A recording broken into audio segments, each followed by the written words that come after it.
Guys, 4 jenis batuk korang kena belajar sekarang. Yang paling common, kita pernah dengar batuk kering dan batuk berkahak. Batuk kering, very simple, tak ada kahak, dikenali sebagai non-productive cough. Batuk berkahak, dia ada kahak, dikenali sebagai wet cough ataupun productive cough.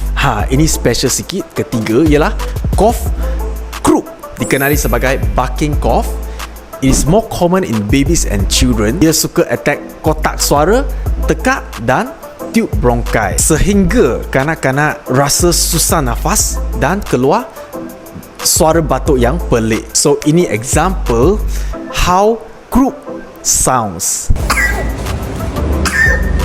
Dekat bukit net biasa tu kita ada. And finally, batuk kokol juga dikenali sebagai whooping cough ataupun pertussis.